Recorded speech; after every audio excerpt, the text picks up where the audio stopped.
Dejo a Carolina, sin más. Muchas gracias por la presentación. Ya ustedes han visto pomponales, ya hemos conversado un poco, se han mencionado algunas cosas.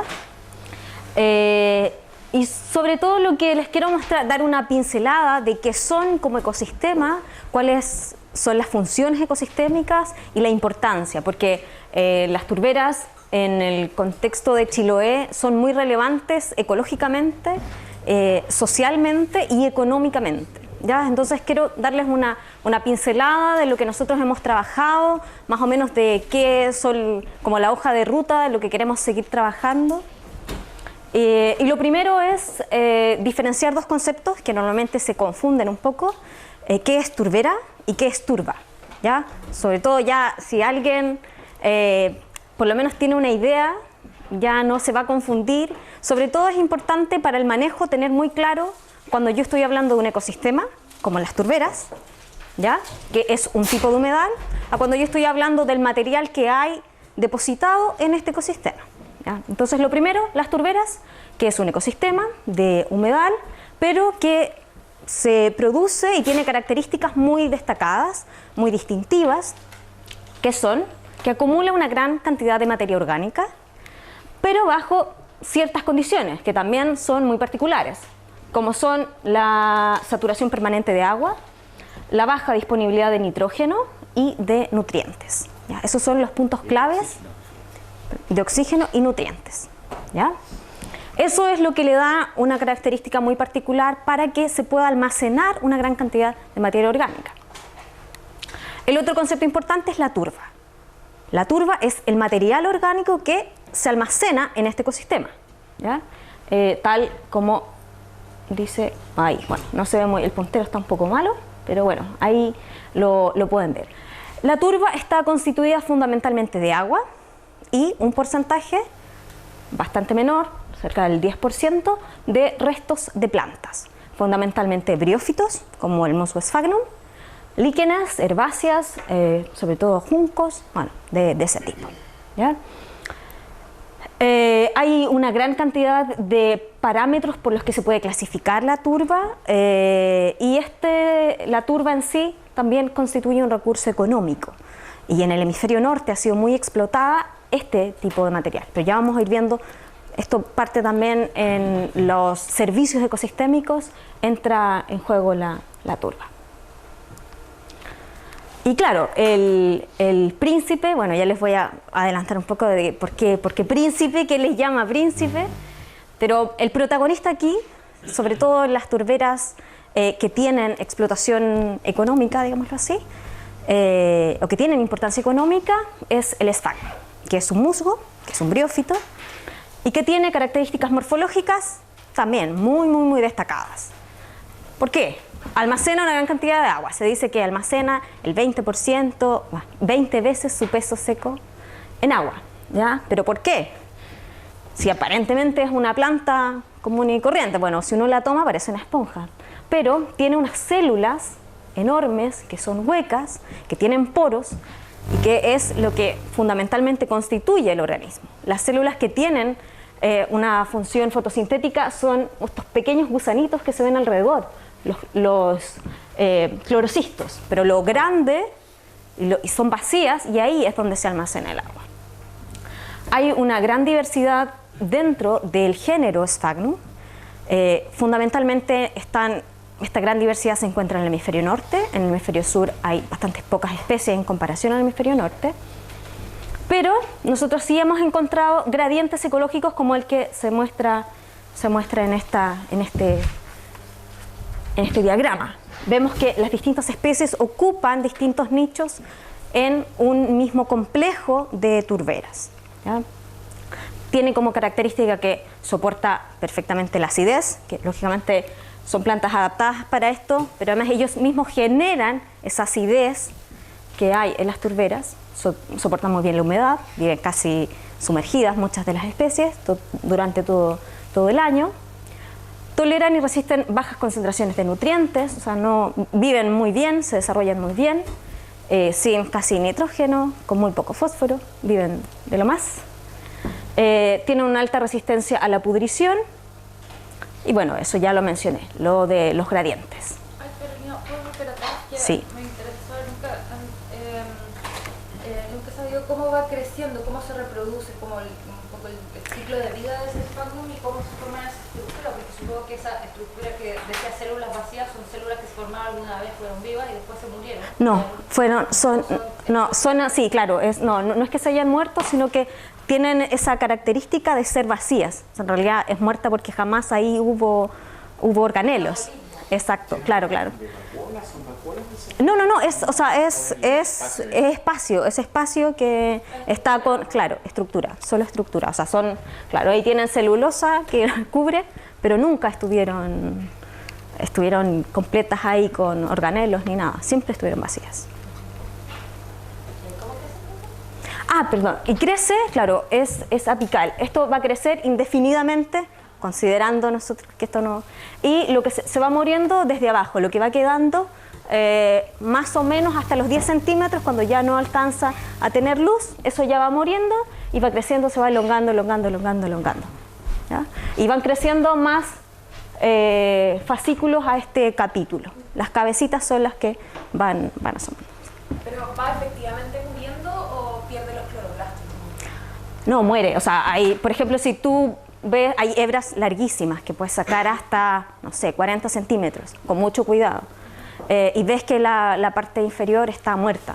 O sea, hay un trabajo de Francisca y también está Vladí, sí, ahí atrás, que ellos vieron más o menos hasta qué profundidad ya están muertos y ya no hay regeneración. Realmente muere. Ya, y lo último, Sí. ¿eso tiene algún tipo de reproducción vegetativa o solo es por esporas?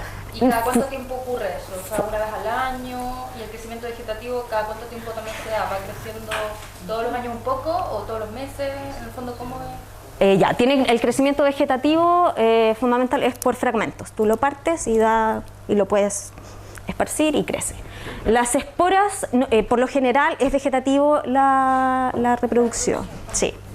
Esporas sí aparecen, pero dependen mucho de la estacionalidad. Entonces puede que más o menos, si está húmedo, lo puedas ver en primavera, dependiendo de la especie, puedas ver cápsulas, pero por lo general es vegetativa. Son fragmentos que se dispersan y comienza la reproducción.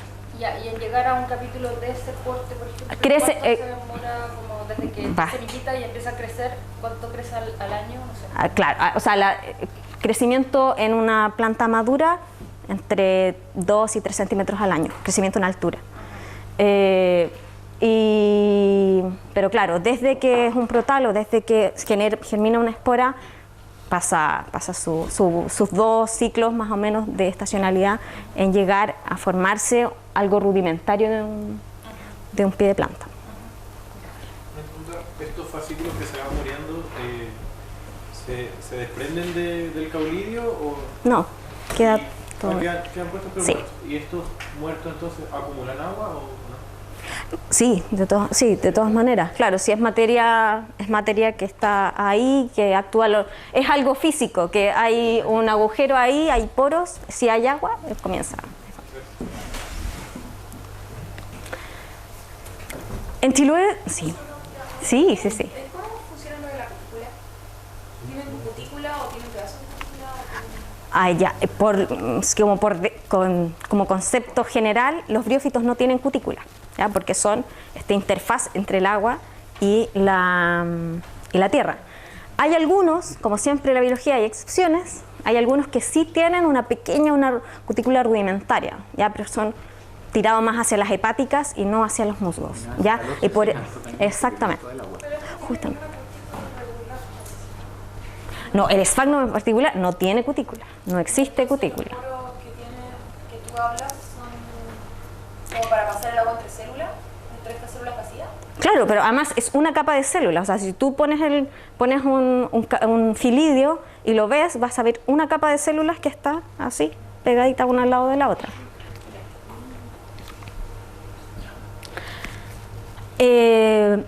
Considerando el origen, hay 2 procesos muy importantes para que nosotros podamos entender cómo se forman estos ecosistemas, ya que son áreas, hábitats que son azonales, ¿ya?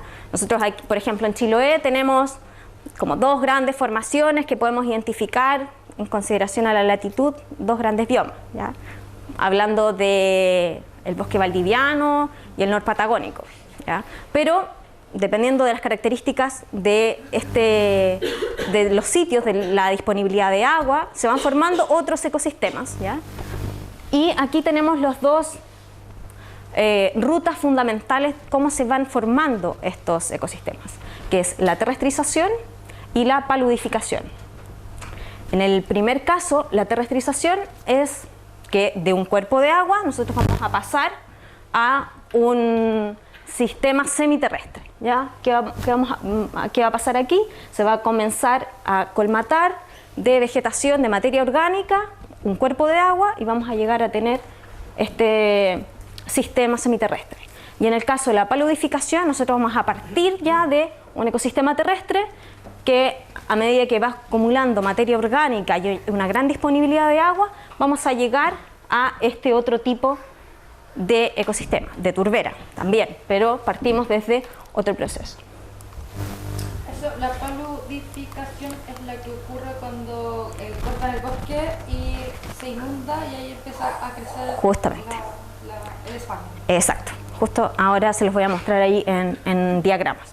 Esto, que lo hemos denominado de origen glaciar o natural, en el contexto de la formación tenemos ahí nuestro laguito, va pasando mucho tiempo, pensemos en 10.000 años, 12.000 años, 14.000 años, y podemos llegar a esto, a la acumulación profunda de una gran capa de materia orgánica, y que se puede formar este domo o puede quedar aún un espejo de agua. Por lo general, las grandes turberas de Chiloé están en esta fase. Nosotros todavía vemos un espejo de agua, ¿ya? Y tenemos la otra vía, la de paludificación, o sea que partimos de un ecosistema terrestre y vamos a llegar a uno semiacuático. Y aquí en Chiloé, y también se repite en algunas localidades de Yanquihue, ocurrió el despeje, vamos a sacar el bosque, un bosque que por estado natural ya estaba anegado de agua, vivía muy bien, totalmente saturado, y esto se sacó por ejemplo un tepual. Sacamos el tepual y por supuesto el régimen hídrico sigue igual, nosotros va a seguir la misma precipitación y todo lo demás, y comienzan a quedar estas zonas anegadas, y ustedes vieron que en el mismo bosque hay esfagno. El esfagno no vive solo en una laguna, ¿ya? Entonces aquí ya hay un banco de esfagno que comienza a desarrollarse, empieza a colonizar, y como hay una gran disponibilidad de agua, empieza a expandirse. Exacto. Sí, justamente. Y más o menos entendemos por convención que pomponales hacemos alusión a este tipo de origen antrópico, que claro, aquí tenemos una evidencia de que realmente por el despeje que hizo el hombre del bosque se formó, pero esto también puede ser de forma natural, la paludificación, ¿ya? ¿Sí? Pero no se pierde nada, por ejemplo cuando uno quiere hacer, o sea, cuando suceden estas quemas, ¿no se debería perder un poco del suelo orgánico?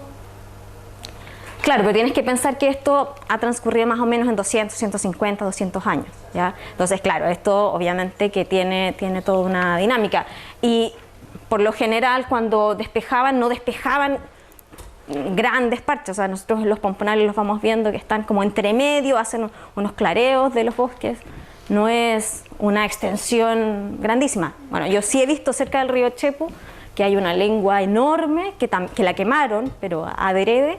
Y como hay una gran disponibilidad de agua, igual va creciendo. Piensa que el esfagno tolera una acidez pero altísima y vive súper bien en condiciones muy bajas de nutrientes. Y bueno, incluso hay algunas especies que también, si tienen más nitrógeno, por ejemplo, crecen también. O sea, son unos ingenieros todoterreno que llegan y colonizan.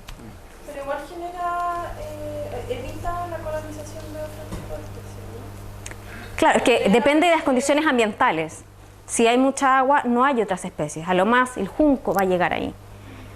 Entonces, obviamente que esto es quién puede soportar esa cantidad, ese anegamiento, porque ya no está el bosque que obviamente hace circular el agua. Ya aquí vamos a encontrar charquitos todos anegados, que por eso se llama. Estos componentes que se forman de origen antrópico, ¿están siempre asociados con la capa de fierrillo o hay algunos sin capa de fierrillo? Es que claro, la capa de fierrillo es lo que hace que sea impermeable, entonces que se anegue estos sitios. Entonces, claro, si no hubiese fierrillo, la cosa no habría esta saturación de agua y no habría gran disponibilidad como para que crecieran esfagnos. Entonces, está muy relacionado que haya fierrillo con que haya agua y por lo tanto entre el esfagno. ¿Por qué normalmente decían que se forma el esfagno después de bosques de tepuales? ¿Por qué particularmente de tepuales? Porque normalmente los tepuales están totalmente anegados de agua y tienen un pH también muy ácido, muy similar al... Entonces normalmente conviven muy bien. Entonces, sí, tú ves exacto, tú ves muy bien en los tepuales grandes masas cojines de esfagno. ¿Ya? Pero también crecen en otros, en cipresales, en alersales, hay más, no solo en tepuales. Se considera, claro, que podrían ser los más cercanos, pero no es restrictivo solo para tepuales. Carolina, a ese momento igual sería como bien didáctico poder agregarle el nivel de la napa freática, como en el fondo como sube una vez que se corta el bosque, entonces ahí queda todo como el agüita más arriba. Vale, gracias por el... Yo haría dos modificaciones más al monito, al modelo en realidad, porque es como un modelo de cómo se forma Sí. el sistema, ¿cierto? Lo de la napa me parece importante considerarlo, ver cómo cómo está la napa ahí antes de que se forme el esfagnal, el pomponar.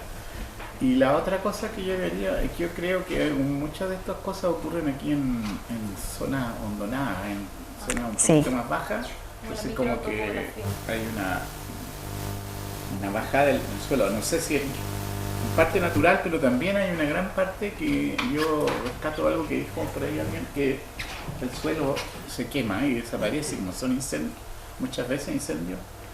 El suelo orgánico se quema totalmente, entonces desaparece la capa de suelo, pero que no es mucha tampoco, son 30, 40 centímetros de suelo orgánico, y te queda, inmediatamente llega el suelo mineral, la piedra que tú tienes ahí con el fierrillo un poquito más abajo, o sea, casi el fierrillo, y el sistema se niega inmediato y el pompón empieza a crecer. Y lo otro que le agregaría al cosito ahí son los palos, porque los palos quedan enterrados. Ya Claro. no solamente están arriba, como están ahí, Claro, sino que claro. están debajo del pompón, enterrados debajo como los palos muertos. Claro. Lo hemos Sí, visto sí, sí. hartas veces, como para Claro, para... el modelo, que está bien Sí, bonito. sí.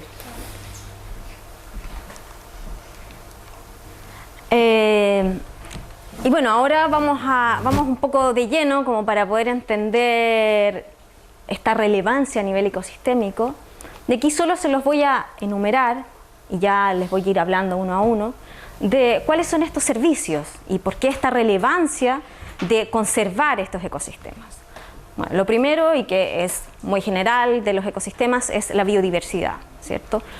Hay una cosa importante, las turberas se han considerado siempre como sitios de muy baja diversidad porque son extremos, porque son muy ácidos y casi como que ahí crece muy poco. Entonces han sido también poco estudiados y se ha sesgado que tienen baja diversidad. Pero bueno, eso en cierto punto es cierto, o sea, si yo comparo la diversidad neta que hay entre una turbera y un bosque valdiviano, normalmente puede ser que vayamos a tener una riqueza de especie menor, pero el tipo de organismos que allí habitan son muy particulares. Bueno, participan en el almacenamiento de carbono, regulan el ciclo hidrológico, conservan restos arqueológicos de una manera impresionante, constituyen archivos paleoambientales y algo que ha generado la propia degradación de estos ecosistemas es la entrega de productos, ¿ya? Como el esfagnum o como la turba, que pueden ser usados como sustrato, como combustible, como aislantes. Ya les voy a mencionar otros ejemplos, ¿sí? ¿Qué nivel de endemismo tienen las comunidades de Bueno, ahora se los voy a mostrar en gráficos, pero es muy alto. Yo estudio briófitos y líquenes, entonces claro, yo les voy a contar el nivel de endemismo en ese tipo de organismos, que ya es bastante particular, pero es alto. O sea, partimos entre 48 y el 70% de la flora que hay ahí es endémica. ¿Por qué sirve como restos biológicos en Claro, pero piensa esto en 10.000 años y que esto se va acumulando capa a capa. Entonces, lógicamente, claro. ¿Cómo se llamaba? ¿Qué? La primera forma de formar turbera, ¿cómo se llamaba? En esa se pueden encontrar restos Porque, biológicos. claro. No en la turbera que es acá, que debía al otro proceso que se llama Paludificación. Pero independiente, si tú tienes algo que se acumula, aunque sean 50 años, si se va acumulando capa a capa, cualquier cosa que tú vayas depositando ahí y que luego vaya creciendo otro, se va a mantener. Y sobre todo si tienes una baja disponibilidad de oxígeno, no se va a oxidar. Entonces, aunque sea algo muy pequeñito, aunque sean 200 años, igual esto se va a ir acumulando. Un unicornio, como dijeron. A lo mejor Play se acuerda. ¿Sí? con aislante técnico? Ahora ya les voy contando. ¿Sí? No, porque no hay oxígeno. Y no hay oxígeno y no hay, claro, además, es ácido y no hay organismos descomponedores. Hasta a cierto punto ya hay bacterias que son anaeróbicas y que ahí sí se comienza a degradar, pero eso ya es a niveles muy profundos.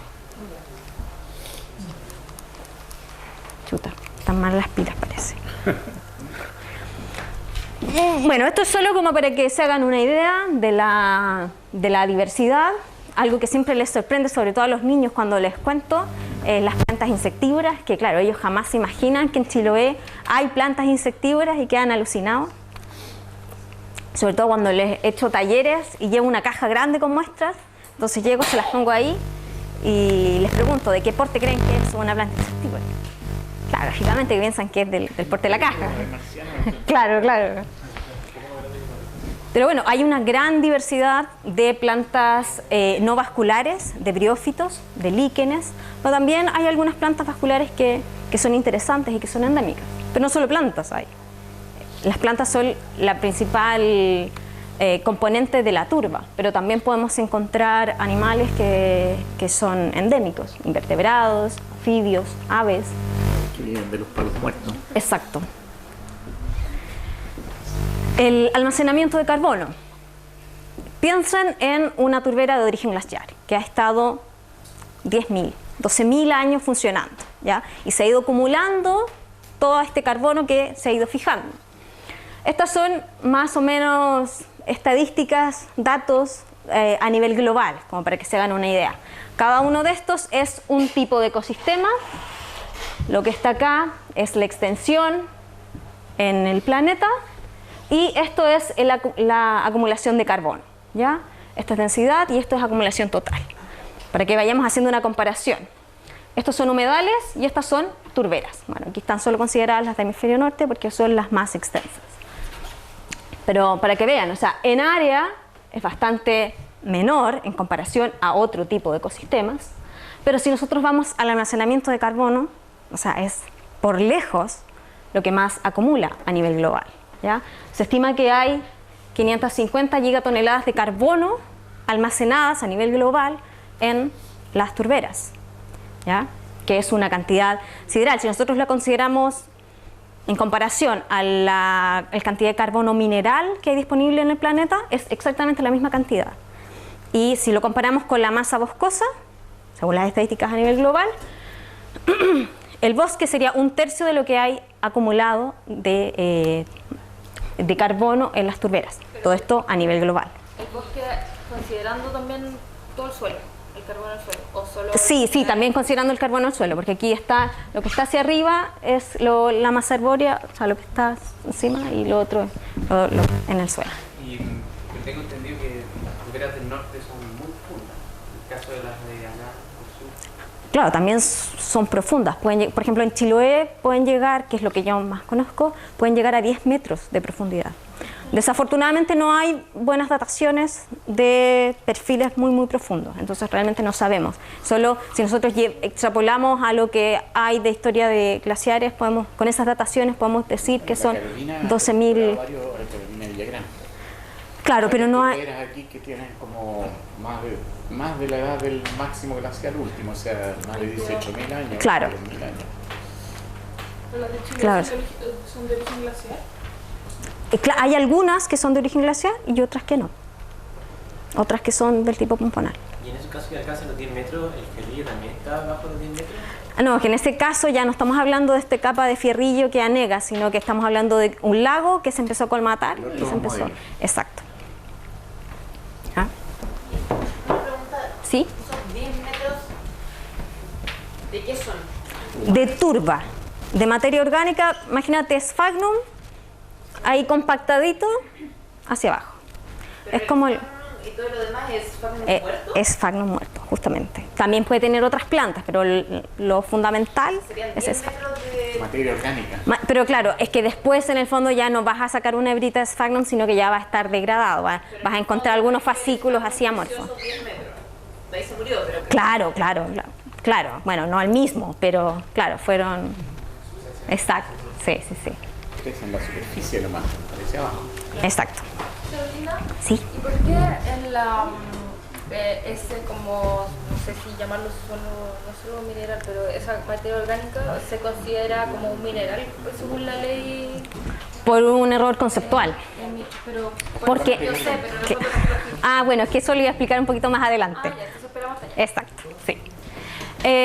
Una cosa importante es que ya tenemos claro que son grandes acumuladores de carbono, pero bajo condiciones prístinas, o sea, bajo las condiciones que requiere ese ecosistema, ¿ya? Y aquí hay un monito, donde tenemos ahí el nivel freático, todo perfecto, tenemos una turbera sana, pero ¿qué pasa si nosotros drenamos la turbera? Baja el nivel freático, baja el agua. Esto ya obviamente no está en condiciones anóxicas. Aquí ya esto comienza a cambiar y ya no es un sumidero de carbono, sino que ya es un emisor porque se comienza a descomponer. Y para que se hagan una idea, esto, bueno, no son tan actuales, pero sí nos llevan a reflexionar un poco, son cuantificación de emisiones anuales de carbono. Lo que está en gris es por combustibles fósiles. Lo que está en café es por cambio de uso de suelo. Pero dentro del cambio de uso de suelo se sacó la degradación de turberas, ¿ya? El que lo tenemos ahí como en celeste. Entonces, para que más o menos ustedes vean, es algo a nivel global, la degradación de las turberas es significativo. No son grandes áreas, pero la perturbación de pequeños parches es muy significativa ya a nivel global. Lo que hacen es que, bueno, imagínate que esto es como una lagunita y ellos hacen canales como de 1 metro, 1,50 metros, y eso lo llevan a un río. O sea, es como que si tú haces un canal de regadío, un drene, claro, y lo llevas a un río, haces un canal y esto escurre. Pero no es por el hecho de que tú remuevas el sphagnum. No, estos son canales que tú metes una máquina y sacas material y haces un canal. Un canal. Ahí, para que se seque y de ahí la sacan. Exacto.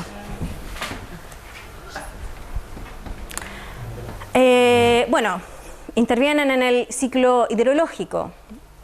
Algo bastante claro ya tienen, una visión muy clara de lo que contó Cristiana en la mañana, de cómo los bosques acumulan también agua y esto opera de la misma forma. Ya piensen que esto es una esponja, se acumula una gran cantidad de agua y se va liberando lentamente. Y esto también, y con más razón, porque esto es casi como un filtro, lógicamente que es una calidad de agua muy baja, o sea, en sedimentos casi nula, y también puede retener componentes como metales pesados. Entonces, que con todo el asunto de las salmoneras, los metales pesados andan dando vuelta por Chiloé. Bueno, y sobre todo en Chiloé, esto de la regulación del ciclo hidrológico es muy importante, porque no hay un abastecimiento de agua dulce de deshielos. Entonces, y el abastecimiento fundamental es de precipitaciones. Por lo tanto, estos humedales, con los humedales costeros y todo lo que pueda acumular agua, lógicamente que va a tener un impacto importante. O sea, la divulgación de este tipo de problemas ambientales también pasa porque la gente entienda que ya está afectando su calidad de vida. Ya esto no es porque a mí me gustan mucho las turberas y yo quiera conservarlas, ¿ya? Claro. Bueno, este es un... Ya no recuerdo, no sé si este es el de... Sí. No, pero es de uno que hicimos nosotros, pero esta es la turbera que pensé que era la de acá, pero el de acá es de 50 centímetros, que era el de la senda que sacamos aquí. Como esto se va acumulando lentamente, lógicamente que es un archivo, se va almacenando y nos va contando capa a capa qué es lo que fue pasando, cuál es la composición florística de cada uno de estos sitios. Entonces, lógicamente que tiene un valor de información científica relevante. Y en el caso del almacenamiento de restos arqueológicos, bueno, también pasa. En Chile no se ha reportado ninguna momia importante, pero hay casos conocidos en el hemisferio norte que es muy notable la forma en que se mantienen. Y bueno, ya llegamos al punto de conflicto, creo yo, y que fue lo que empezó a gatillar toda la degradación. Ya les voy a mostrar fotos de cómo queda cuando se explota de mala forma. Sí. Una duda, ¿de qué tiempo se pueden obtener estos frutos? ¿Tiene plantas verticales? No sé si vi que usarían autofago. No, pero es que claro, es que eso es distinto. Es que claro, los restos arqueológicos depende en qué época. Esto es un perfil, lo del notofagus, eso no, como que no tiene mucha correlación cuando tú encuentras restos arqueológicos. Que tengo entendido que las componales, Sí. son una fuente de agua importante en Chile. Entonces, ¿cómo? No entiendo bien por qué el hecho de remover el componal afecta directamente la cantidad de agua que hay. Claro, es que lo que no solo se ha sacado en la capa superficial, sino que en Chiloé también se han drenado y se ha sacado.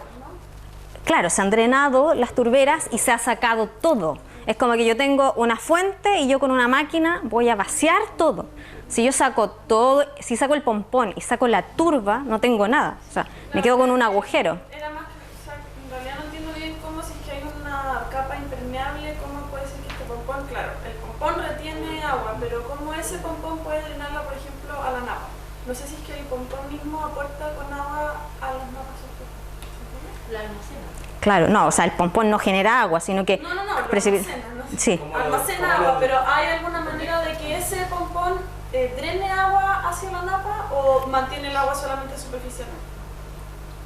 Que drena. ¿Cómo la lleva a los lugares útiles? O sea, al río, Cuando, sea. claro, pero eso es por necesidad, o sea, eso va drenando lentamente en épocas de verano. No la lleva una napa, la lleva, por ejemplo, un río superficial. Claro, no, pero también, pero claro, es que eso va a depender de la conexión y del tipo de turbera, y sí puede tener, por ejemplo, de origen glaciar, sí se pueden conectar con acuíferos que sean subterráneos, sí, pero claro, eso va a depender de cada sitio. Acá en Chiloé de las turberas nacen los ríos, ¿no? Principalmente. Hay varias, sí, hay varias que nacen ríos en... Nuestro río nace de una turbera. Este río, que está aquí en el Huiche. Sí. Oye, O sea. ¿de qué edad puede llamarse ya propiamente tal turbera a una turbera? Realmente no hay como una convención, todavía ni siquiera se ponen de acuerdo internacionalmente si con 30 centímetros ya es turbera o con 50 o con... Eso es un poco arbitrario, no hay algo que uno diga más o menos por convención. Si tienes entre 30 y 70 centímetros de materia orgánica acumulada ya es una turbera. Yo creo que si tienes sphagnum es turbera.